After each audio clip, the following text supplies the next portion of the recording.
मैं BK Yadav top mathematics classes में आप सबका स्वागत करता हूं। आज जो हम लोग देखने वाले हैं नंबर सिस्टम देख रहे थे, उसमें जो कि संख्यात्मक अभियोगिता बुक पढ़ रहे हैं और उस बुक में हम प्रश्नावली 1A का क्वेश्चन नंबर 55 को 55 तक हम कर चुके थे और आज जो देखेंगे 56 से, क्वेश्चन नंबर 56 से देखेंगे। ठीक है, तो आइए हम क्वेश्चन स्टार्ट करते हैं। क्वेश्चन दिया गया है 56 में कि 60 से 75 के बीच की अभाज्य संख्या का योग कितना होगा। ध्यान दीजिएगा, 60 से 75, ठीक है, 60 से 75 के बीच में अभाज्य संख्या योग बताना है। क्या बताना है? योग। तो हम यहाँ पे योग जो देखेंगे, सबसे पहले जानना होगा कि 60 से 75 के बीच में योग कौन कौन अभाज्य संख्या कौन है। तो अभाज्य संख्या जो एक से कटे और अपने आप से कटे, अपने आप से कटे। ठीक है, तो अपने आप से कटेगा। जैसे इसके बीच में देखा जाए अभाज्य संख्या तो 61 होगा, उसके बाद आ जाएगा आपका 62, 63 नहीं होगा, उसके बाद 67 आएगा और 67 के बाद 71, उसके बाद 73। ठीक है, तो ये सारा नंबर है आपका कौन सा? अभाज्य संख्या, और इसी का हमको योग पूछा गया है। ठीक है, तो इसी को हम क्या करेंगे? जोड़ लेंगे। तो 1 और 7 कितना? 4, 8, 8 और 1 9, 9 और 3 12 करी 2 बाकी 1, 6 और 6 12, 12 और 7 19, 19 और 7 कितना है? 19 और 7 26 और 1 27। ठीक है, तो 272 आपका क्या होगा? आंसर हो जाएगा। ठीक है, ऑप्शन नंबर डी।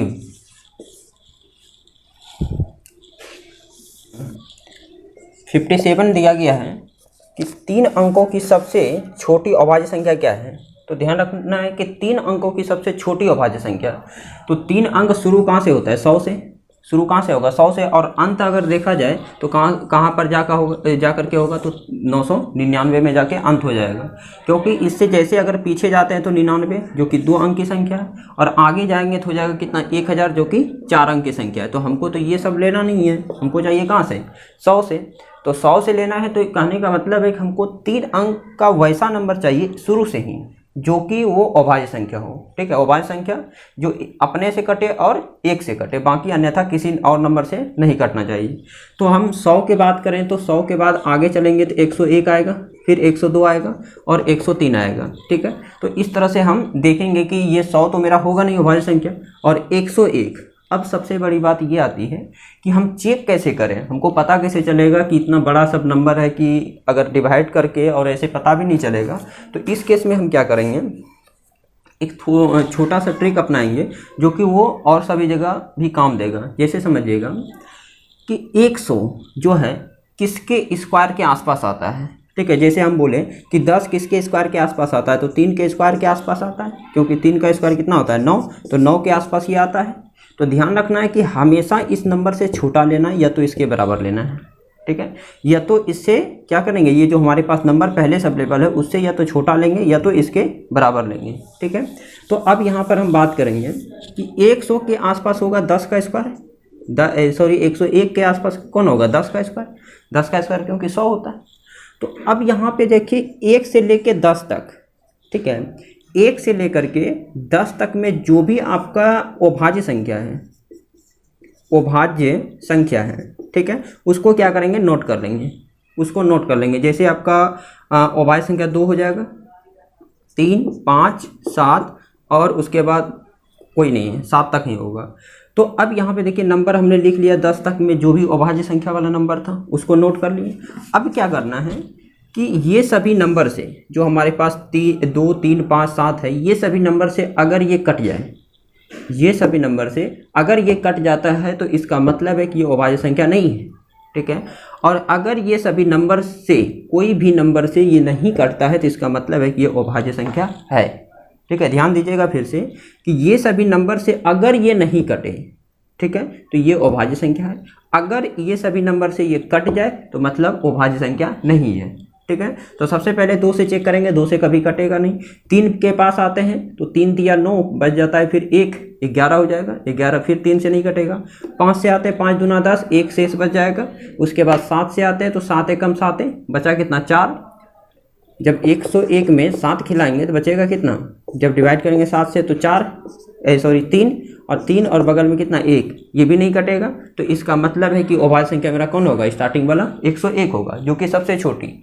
अब यहाँ पे देखिए ऑप्शन में दिया है 103, 107, 109। अब देखिए जब मेरा सबसे छोटी अभाज्य संख्या 101 है तो ऑप्शन 101 है ही नहीं, और लास्ट में दिया इनमें से कोई नहीं, तो इनमें से कोई नहीं मारेंगे, ऑप्शन चेक करने का जरूरत ही नहीं है। ठीक है, तो ऑप्शन इसका हो जाएगा कौन, ऑप्शन हो जाएगा आंसर होगा डी नंबर। ठीक है, नन ऑफ दीज, मतलब इनमें से कोई नहीं।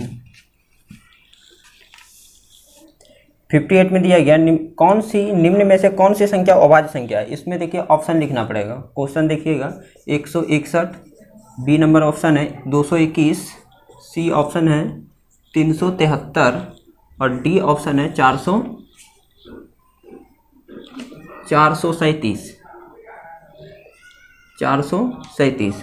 ठीक है, ये दिया गया है। अब यहाँ पर ध्यान देना है 437। अब यहाँ पे ध्यान देना है कि हम ये सभी ऑप्शन में से पता कैसे करेंगे कि कौन सा मेरा अभाज्य संख्या है और कौन नहीं है। ठीक है, तो इसमें अभाज्य संख्या जांच करने के लिए अभी जो जस्ट हम पहले बताएं, बस सेम उसी पर काम हमको करना है। ठीक है, सेम उसी पर काम करेंगे। जैसे इसमें देखिए करना क्या है, सबसे पहले 161 को लेंगे, तो 161 जो है किसके स्क्वायर के आसपास है ये सोचना है। तो 13 का स्क्वायर 169 होता है, 169 169 होता है, तो 13 पर नहीं आएंगे, तो क्या बताएं, या तो उसके बराबर या तो उससे कम। ठीक है, तो 169 तो नहीं लेना पड़ेगा, तो 144 देखिए होता है 12 का स्क्वायर, होता है 12 का स्क्वायर 144, तो 144 तो ले सकते हैं। तो 1 से लेके 12 तक में जो भी अभाज्य संख्या है उसको नोट कीजिए। 1 से 12 तक में, 1 से लेकर के 12 तक में जो भी विषम अभाज्य संख्या है उसको क्या करेंगे, नोट कर लेंगे। तो पहला 2 होगा, फिर 3, 4 नहीं 5, उसके बाद 7 के बाद आ जाएगा आपका 11। ठीक है, उसके बाद कोई सा नहीं है। तो अब क्या बताएं कि ये सभी नंबर से चेक करना है। ये देखिए अभी लगेगा कि थोड़ा सा लंबा प्रोसेस है, इतना कर नहीं पाएंगे, तो आप इसके अलावा और भी कुछ उसमें कर नहीं पाएंगे। ठीक है, अगर आपको डायरेक्ट ऑप्शन याद है कि ऐसा होता है तो फिर आप काम कर सकते हैं, क्योंकि ये अगर आप सीख जाते हैं तो वहाँ पे आसानी होगा, ये सब लिखना नहीं पड़ेगा। उस समय आप डायरेक्ट एक लाइन में देखते हैं कि 12 का स्क्वायर के आसपास है, तो केवल ये लाइन लिखेंगे और उसके बाद चेक करना शुरू कर देंगे। ठीक है, तो 2 से चेक कीजिए, 2 से कटेगा नहीं, क्योंकि 2 अगर सम संख्या है तो इसको कटने के लिए यहाँ सम संख्या चाहिए। अब 3 से चेक करते हैं, 5 या 15, 11, ये कटेगा नहीं। 5 से चेक करते हैं, 5 से नहीं कटेगा। 5 से कटने के लिए क्या बताएं कि अंतिम में 5 होना चाहिए। 7 से देखते हैं, तो 7 दूना 14। ठीक है, 7 दूना 14 और बचा कितना 2 और 1, 7 या 21, ये 7 से कट रहा है। इसका मतलब है ये क्या है, मेरा अभाज्य संख्या नहीं है। आते हैं 221 पे। 221 जो देखिए किससे कट रहा है, तो 221 आपका कट जाएगा। 2 से चेक करते हैं, 2 से नहीं कटेगा, क्योंकि 2 मेरा सम संख्या है, ये लास्ट वाला नंबर सम होगा तभी कटेगा। 3 से आते हैं 7 या 21, फिर बचता है 11, नहीं कटेगा। 5 से अगर चेक करते हैं तो उसके लिए अंतिम में हमको क्या चाहिए 5 या तो 0, तभी 5 से कटेगा, अन्यथा नहीं कर सकता है। उसके बाद आते हैं 11 से, ठीक है, सॉरी 7 से, तो 7 से जब कटाएंगे 7 या 21 कटाते हैं तो हमारे पास बचता है कितना है 11। ठीक है, तो अब यहाँ हमको इसका मतलब है कि 7 से भी डिवाइड नहीं लगेगा, तो आते हैं 11। ओह, इसमें एक चीज़ देखना है, 11 तक पहले हम चेक कर लेते हैं फिर आगे बढ़ेंगे। 11 से भी ये इसको कटाएंगे तो नहीं कटेगा। अब यहाँ पे देखिए ये जो 221 है, ये 15 का स्क्वायर अगर देखेंगे तो 225 हो जाएगा, 225, तो ये ज़्यादा हो जा रहा है। इसका मतलब है हमको 14 का स्क्वायर तक नोट करना पड़ेगा। 14 का स्क्वायर कितना होता है 196, तो इसको 14 का स्क्वायर तक जाएंगे तो इसका मतलब 13 बीच में आएगा एगो अभाज्य संख्या। तो फिर 13 से चेक कीजिए इसको, तो 13 दूनी 26, 13 एकम 13, 13 खिलाएंगे और यहाँ पर हो जाएगा कितना 12 में 3 जाएगा 9 3 12, 91, 13 7 91। इसका मतलब है कि ये 13 से क्या हो रहा है कट रहा है 221, तो ये भी मेरा क्या होगा अभाज्य संख्या नहीं होगा। उसके बाद आते हैं 373, तो 373 को चेक करेंगे। सबसे पहले देखेंगे 373 जो है वो किसके स्क्वायर के आसपास आता है। ठीक है, तो 28 का स्क्वायर जो होता है 18 का स्क्वायर 324 हो जाएगा। ठीक है, तो इसका मतलब है कि 18 तक हमको पहुंचना पड़ेगा। तो 13 के बाद एक वो आएगा अभाज्य संख्या 17, और तो कोई इधर आएगा नहीं। तो इसका मतलब है कि 17 से चेक कीजिए क्या ये कट रहा है, तो 17 से अगर चेक किया जाए तो 19 का स्क्वायर तो 361 होता है, तो 19 तक पहुंचना है, 361, ठीक है। तो 19 में 19 मेरा अभाज्य संख्या आएगा, 19 तक पहुंच जाएंगे, ठीक है। उसके बाद चेक करेंगे 17 से, ठीक है, ये 17 से कट रहा है, तो 7 दूनी 34, बचा कितना 3, इधर से चेक कर लीजिएगा नहीं कटेगा, ये बचा 3 और ये है कितना 37, तो 17 से नहीं कट रहा है। अब चेक करेंगे 19 से, तो 19 एकम 19 से 19 दूना 38 तो खाएगा, 38 तो खाएगा नहीं, तो यहाँ पे कितना आ जाएगा 9 8 17, और यहाँ पे 2 था, 2 में 1 गया, 1 18, और ये 3, 19 से फिर देखिए नहीं कट रहा है। इसका मतलब है कि अभाज्य संख्या ये सभी नंबर से ये जो है नहीं कट रहा है, तो अभाज्य संख्या मेरा कौन होगा, सी नंबर होगा। और ये चेक कीजिएगा इसको तो कट जाएगा, ठीक है। आप इसको चेक कीजिए, 19 दूना 38, 19 दूना 38, तो 8 5 13, और यहाँ पे कैंसिल हो जाएगा, 7 19 19 तिया 57, 19 तिया 57, ये 19 से क्या होगा, ये कट जाएगा, इसलिए ये भी मेरा क्या होगा, अभाज्य संख्या नहीं होगा, ठीक है। तो आप ध्यान रखिएगा कि इस तरह से इसको चेक करना है, और आंसर जो होगा मेरा सी हो जाएगा। क्वेश्चन नंबर 59 देखिएगा, 59 में कहता है n का वह सबसे छोटा मान क्या है जिससे कि 2n+1 एक अभाज्य संख्या नहीं हो। क्वेश्चन देखिएगा, अभाज्य संख्या नहीं हो। सबसे पहले इसमें ऑप्शन नोट कर लेंगे। ए नंबर जो हमारे पास ऑप्शन है 3, बी 4, सी 5 और डी नन ऑफ दीज, ठीक है, इनमें से कोई नहीं, ठीक है। तो यहाँ पर क्वेश्चन देखिए क्या कहता है कि n का मान इनमें से कौन सा होगा, ठीक है, जब मेरा 2n+1 एक अभाज्य संख्या हो जाए। क्या हो जाए, अभाज्य संख्या हो जाए, ठीक है, अभाज्य संख्या हो जाए। तो अब यहाँ पर हम नोट करेंगे कि यहाँ पर ये जो क्वेश्चन दिया गया है कहता है इसका मान अभाज्य हो, ठीक है। n का मान क्या ले लें, तो n का मान लेंगे तो यहाँ पुट करके चेक करना होगा, n का मान लेंगे तो यहाँ पर पुट करके चेक करना, जांच कर लेंगे कि कौन मेरा अभाज्य संख्या आ रहा है। लेकिन ये कहता है अभाज्य संख्या नहीं हो, अभाज्य संख्या क्या हो, नहीं हो, ठीक है। तो अभाज्य संख्या नहीं आना चाहिए, मतलब भाज्य आना चाहिए। तो अगर हम 3 रखते हैं, 3 दूना 6 एक साथ, ये हो गया अभाज्य संख्या, ये होगा नहीं। 4 रखते हैं तो 4 दूना 8 और 4 दूना 8 और 1 9, इसका मतलब है कि 9 मेरा क्या है, भाज्य संख्या है। 5 रख के देखिए, 5 गुना 2 तो 10, 10 और 1 11, ये भी मेरा क्या होगा, अभाज्य संख्या होगा, इसको नहीं लेना। नॉन ऑफ दिस तो होगा नहीं, क्योंकि यहाँ पे ऑप्शन मेरा बी दिख रहा है। उसके बाद आते हैं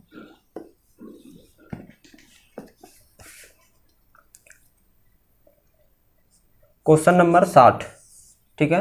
क्वेश्चन नंबर 60 देखिएगा, 60 में बोला गया है कि 3 अभाज्य संख्याओं का योग, 3 अभाज्य संख्याओं का योग 100 है, यदि इनमें से एक संख्या दूसरी से 36 अधिक हो तो एक संख्या क्या है। 3 संख्या का योग, तो हम मान लेते हैं कि माना 3 जो संख्या है, 3 संख्या वो है ए बी और सी है, ठीक है, ए बी सी है। तो ये सभी का योग दिया गया है, ठीक है, ये सभी का योग दिया गया है, a + b + c बराबर 100। अब यहाँ पे कहता है कि एक संख्या दूसरी से 36 अधिक है। मान के चलिए कि अगर हम इसको x मानते हैं तो ये जो होगा ये मेरा x + 36 हो जाएगा, x प्लस क्या होगा 36, ठीक है। क्योंकि बोलता है एक संख्या दूसरी से 36 अधिक है, तो अधिक कर दिए। अब इसको कुछ ले लेते हैं, y ले लेते हैं, ठीक है। अब देखिए आगे कि सबको जब हम ऐड करेंगे तो x + 36 ये हो गया a + b का वैल्यू + c का वैल्यू बराबर कितना 100, ठीक है। इसको जोड़िए 2x हो जाएगा, a को और a को 2 को, अब प्लस में y, 36 को उधर भगा दीजिए तो 100 - 36, ठीक है। तो 2x + y बराबर हो जाएगा 100 - 36 कितना 64, ठीक है। अब यहाँ पर देखिए, यहाँ से आगे बढ़ना है, यहाँ पर 2x हम क्या करेंगे, y का वैल्यू हम निकालेंगे। तो y का वैल्यू अगर निकालते हैं तो कितना आ जाएगा 64 - 2x, 64 - 2x। अब देखिए यहाँ पर ही मेन है लॉजिक समझना। एक बात हमेशा आप ध्यान रखिएगा, और आप प्रैक्टिकल देख सकते हैं कि अगर किसी भी सम संख्या का अंतर अगर माना जाए 4 और मान ले कि 4 में 2 घटाना है तो 2 आ रहा है। 100 में अगर 2 घटाते हैं या 8 घटाते हैं तो कितना आ रहा है 92। कहने का मतलब है कि दो सम संख्याओं का अंतर हमेशा सम आता है। ठीक है, कि दो सम संख्या मतलब दो सम संख्याओं का अंतर क्या आता है, सम ही आता है। ठीक है, क्या आएगा, सम। तो क्योंकि हम देख लें अगर हमारे पास 50 है और उसमें मान के लिए कि 42 घटा दीजिए तो आप 8 देखिए आ रहे हैं, तो दो सम संख्याओं का अंतर हमेशा क्या आएगा, सम ही आएगा। ठीक है, अब यहाँ पर देखिए हम उस चीज़ को हम क्यों समझे, और इससे भी पहले समझना है कि माना 3 को संख्या ये मान लिए, लेकिन ये तीनों जो है वो अभाज्य संख्या है। कैसा संख्या, अभाज्य संख्या। तो ध्यान रखना है कि अभाज्य संख्या क्या होता है, कि वैसी संख्या जो एक से कटे और अपने आप से कटे। ठीक है, वो मेरा क्या होगा, अभाज्य संख्या होगा। ठीक है, तो यहाँ पर देखिए y जो है मेरा एक अभाज्य संख्या, अभी देखा जाए तो अभाज्य। ठीक है, अभाज्य संख्या। अब देखिए 64 मेरा कैसा संख्या है, सम। 2x कैसा है, सम। अब सम कैसे बोले कि ये सम है, ये तो वेरिएबल में है, वेरिएबल फॉर्म में। तो यहाँ पे किसी भी नंबर को आप अगर 2 से मल्टीप्लाई करते हैं तो वो सम हो जाता है। ठीक है, जैसे मान लीजिए कि 3 है, विषम संख्या, लेकिन इसको 2 से कीजिए, देखिए सम बन जाएगा। अगर हमारे पास 10 है, उसको 2 से गुना कीजिए, 20 सम बन जाएगा। 7 है, उसको 2 से गुना कीजिए, 14, ये सम बन जाएगा। ठीक है, कहने का मतलब है कि किसी भी संख्या को अगर 2 से गुना करते हैं तो वो क्या हो जाएगा, मेरा सम संख्या ही होगा। ठीक है, कहने का मतलब है कि ये भी मेरा सम संख्या है। अब सोचिए कि 64 सम है, 2x भी सम है, और दोनों सम का अंतर क्या होना चाहिए, सम। और ये y कहता हम तो पहले से अभाज्य है, और ये कहता है कि नहीं तुमको सम भी होना पड़ेगा। तो कहने का मतलब है कि सम प्लस अभाज्य, और सॉरी अभाज्य तो लिख दिए, अभाज्य प्लस सम। तो इसको वैसा नंबर हमको लेना पड़ेगा जो कि ये अभाज्य भी हो और सम भी हो। ठीक है, तो वैसा एक ही नंबर आपके पास है जो कि 2 है, जो सम भी है और अभाज्य भी है, अन्यथा और कोई नंबर आपको देखने को नहीं मिलेगा। ठीक है, तो 2 वैसा नंबर है जो कि सम भी है, अभाज्य भी है, और सबसे छोटी अभाज्य संख्या भी है। ठीक है, तो अब बराबर में क्या दिया है, 64 दिया है, -2x दिया है। यहाँ से x का वैल्यू हम फाइंड करेंगे, तो x का वैल्यू फाइंड करेंगे, 2x को इधर लेते आइए, प्लस हो जाएगा 64, और 2 को उधर जाके घटा देते हैं। तो हमारे पास 2x बराबर कितना आ जाएगा, 62, और x का वैल्यू आ जाएगा 62/2, और x बराबर 31। ठीक है, 31। अब हमसे क्वेश्चन पूछा गया है तो एक संख्या क्या है, एक संख्या क्या है। तो यहाँ पर देखिएगा एक संख्या हम कहने का मतलब एक संख्या हमसे ये पूछा जा रहा है, ए का वैल्यू क्या है। तो ए हम क्या माने थे, ए देखिए क्या माने हैं, ए माने हैं x + 36। तो कहने का मतलब ए जो होगा x + 36 होगा, और x का वैल्यू कितना, 31 + 36, और आंसर आ जाएगा 67। ठीक है, ये मेरा आंसर हो जाएगा कितना, 67। जैसे कि अभाज्य संख्या की बात करें, 2 हो गया, 3 हो गया, 5 हो गया, इस तरह से चढ़ते क्रम में इसको हम बोलते हैं। ठीक है, उसके बाद अब यहाँ पे हम तो कोई नंबर नहीं यूज कर सकते हैं, अल्फ़ाबेटिकल नंबर ABCD कुछ यूज कर लेंगे। तो मानते हैं 4 को चढ़ते क्रम में माना 4 अभाज्य संख्या। ठीक है, मान लेते हैं कौन कौन है, A है, B है, C और ये D है। ठीक है, 3 मान लिए, 4 मान लिए। अब इसमें देखिए क्या कहता है कि प्रथम 3 का गुणनफल 385 है। प्रथम 3 का गुणनफल कितना, 385। प्रथम 3 कौन है, A B C, ये हो गया। तो A गुना B प्रथम 3, A Guna B Guna C बराबर कितना, 385। ठीक है, उसके बाद अंतिम 3, अब देखिएगा अंतिम 3 का गुणनफल बोल रहा है, अंतिम 3 का गुणनफल बोल रहा है कितना, 1001। तो B गुना C गुना D। ठीक है, ये तीनों का जो गुणनफल है वो कितना है, 1001 है। ठीक है, अब यहाँ से हम क्या करेंगे, सबसे पहले देखिए यहाँ हमको पूछा गया है तो अंतिम नंबर क्या होगा। ठीक है, अंतिम संख्या, क्वेश्चन यही पूछा गया है कि इनमें से अंतिम संख्या कौन सी होगा। तो अंतिम संख्या निकालना है तो सबसे पहले एक काम कीजिए, ये जो हमारे पास A B C है एवं, ठीक है, इधर वाला A B C गुना करेंगे तो B C D है। ठीक है, इसका हम निकाल लेंगे क्या, इसका निकाल लेंगे HCF। ठीक है। HCF कितना होगा, HCF पता है कि आपको, जो दोनों में मिलेगा वही HCF होगा। तो इसमें BC मिल रहा है, BC इसमें मिल रहा है, तो HCF कितना हो गया, BC। ठीक है। अब क्या करेंगे, इधर वाला का भी HCF निकालेंगे, 385 एवं 1001 का HCF। ठीक है, HCF निकालिए तो कितना हो जाएगा। तो ऐसे आप देखिए निकालिएगा कैसे, कि छोटा नंबर 385 को यहाँ लेना है और 1000 से 1 से भाग देना है। ठीक है, तो भाग दीजिएगा तो ये हो जाएगा 2 बार में, 2 बार में खिलाइएगा, 5 दूना 10, 5 दूना 10, 8 दूना 16, 1 17 और 3 दूना 6, 1 7। ठीक है, तो ये 1 हो जाएगा और यहाँ पर 3 और 2 231, 385 में फिर भाग देना है, एक बार में 231 और ये हो जाएगा 4 5 1, इतना भाग देंगे 231 में, तो एक बार में खाएगा और ये 154। ठीक है, तो ये कितना हो जाएगा, यहाँ बच जाएगा 7 4 11 7 और यहाँ पर 12 7 5 12 7 और 7 से जब भाग दीजिएगा 154 में, तो ये खा जाएगा कितना, 2 बार में, 7 दूना 14, 7 दूना 14, 1 15, 154। ठीक है, कहने का मतलब HCF जो आएगा वो 77 आएगा। ठीक है, अब यहाँ पे देखिए ये दोनों आपस में क्या है, बराबर है, इक्वल है। इसका HCF BC, इसका HCF 77, तो दोनों को आपस में बराबर कीजिए, दोनों तो एक ही चीज़ हो गया। ठीक है, दोनों क्या था, आपस में इक्वल था, तो हम इस दोनों का HCF निकाल लिया, इस दोनों का HCF निकाल लिए, दोनों को इक्वल कर दिए।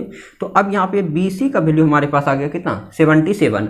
और देखिए हमारे पास पहले से जो रखा हुआ था BCD का वैल्यू 1001, यहाँ पे फिर से नोट कीजिए, BCD का वैल्यू कितना है, 1001। और यहाँ पे BC का वैल्यू आप नोट कर दीजिए, 77 पुट कर दीजिए और मल्टीप्लाई D बराबर 1001। अब यहाँ से D का वैल्यू निकालेंगे, 1001 बटे कितना, 77। ठीक है, जब इसको डिवाइड करेंगे तो ये आपके पास आंसर रिजल्ट निकल के आएगा। डिवाइड करने के बाद आप रिजल्ट इसमें निकलेगा कितना, 13। ठीक है, 13 7 91, इसमें यही ऑप्शन दिख रहा है, 36 है ना। देखिए एक बार डिवाइड करके चेक कर लेते हैं। 1001 में भाग देंगे कितना से, 77 से, तो आप एक बार में खिलाइए, 77 बचेगा कितना, 3 और यहाँ पे 2। ठीक है, उसके बाद ये तो 7 या 21 3, 13 आंसर होगा। लेकिन इसमें क्वेश्चन D का वैल्यू हो जाएगा कितना, 13। बना रहे क्वेश्चन नंबर 61 का ऑप्शन देखिएगा, B इसका सही आंसर होगा। ठीक है, देखिएगा बोला गया है कि किसी संख्या को 357 से भाग देने पर शेषफल 39 बचता है। किसी संख्या, कोई संख्या x मान लिए, उसको भाग देना है, किससे, उसको भाग देना है 357 से। ठीक है, तो शेषफल बचता है 39। ठीक है, इतना क्वेश्चन। उसके बाद आगे कहता है कि इस संख्या को, जो संख्या निकलेगा उस संख्या को अगर 17 से भाग दे दें, तो x को अगर हम 17 से भाग दे दें तो शेषफल क्या आएगा। ठीक है, रिमाइंडर यहाँ पर क्या प्रेजेंट में आएगा। तो यहाँ पर देखिए इस क्वेश्चन को बनाएंगे कैसे। तो इस क्वेश्चन को समझने से पहले ये इस चीज़ को पढ़ चुके हैं कि भाज्य बराबर, जैसे यहाँ पे देख लीजिए, ये होता है मेरा भाजक, और ये होता है भाज्य, ये भागफल, और ये होता है मेरा शेष। ठीक है, तो यहाँ पर फॉर्मूला होता है भाज्य बराबर भाजक गुना भागफल जोड़ शेष। ठीक है, ऐसा होता है। तो यहाँ पर हम क्या करेंगे, ये फॉर्मूला अपनाएंगे और x का वैल्यू यहाँ पर मान के लिए ले लीजिए y। ठीक है, तो x बराबर जो हमारे पास निकल के आएगा 357 भाजक गुना भागफल गुना y और जोड़ शेषफल 39। ठीक है, ये आएगा। अब यहाँ पे देखिए क्या है, भाग हमको देना है, ये संख्या हमको प्राप्त हमारे पास निकल गया, और इसी संख्या में कितना से 17 से भाग देना है, तो यहाँ भी 17 से भाग दीजिए और यहाँ भी 17 से भाग दीजिए।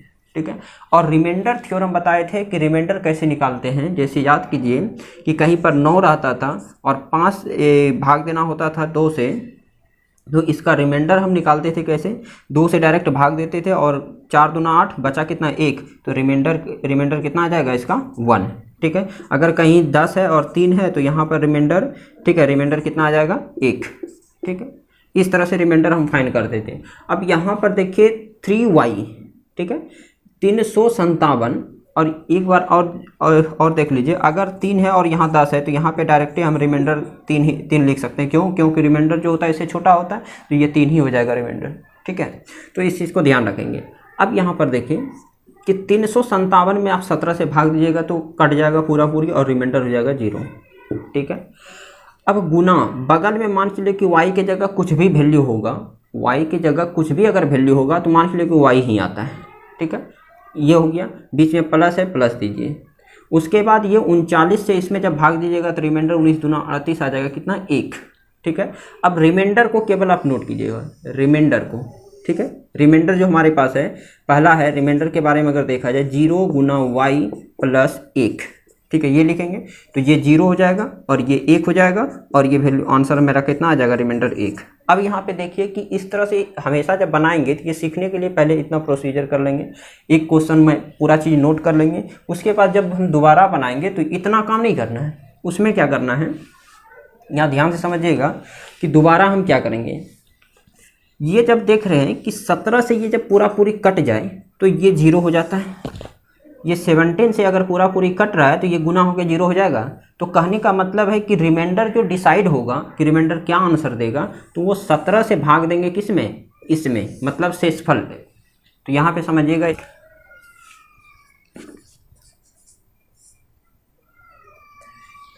357, ये क्वेश्चन था। 357 किसी संख्या में भाग देने से रिमाइंडर 39 आता है। उसी संख्या को अगर 17 से भाग दें तो रिमाइंडर क्या आएगा, ऐसा क्वेश्चन था। देखिए सेम क्वेश्चन को बता रहे हैं।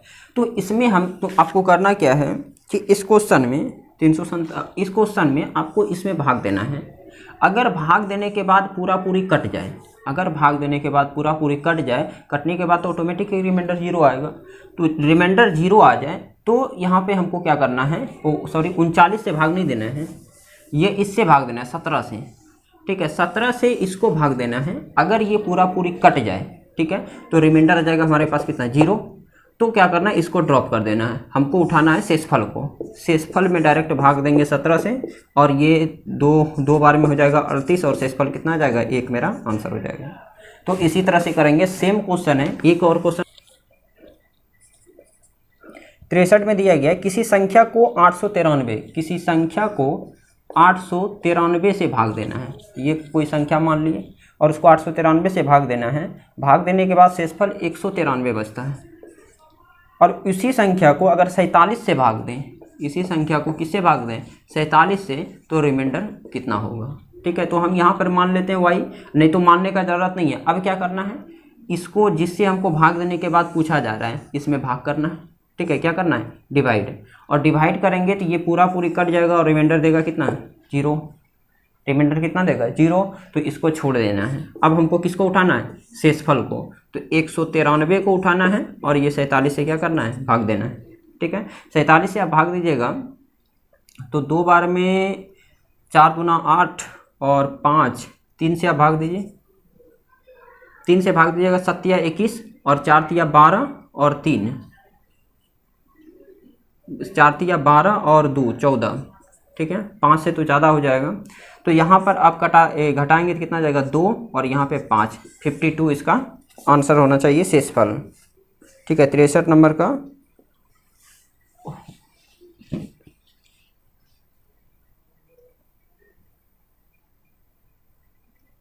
सत्या 21 4 12 2 14, ओ सॉरी 4 चौके 16, 4 से कटेगा ये।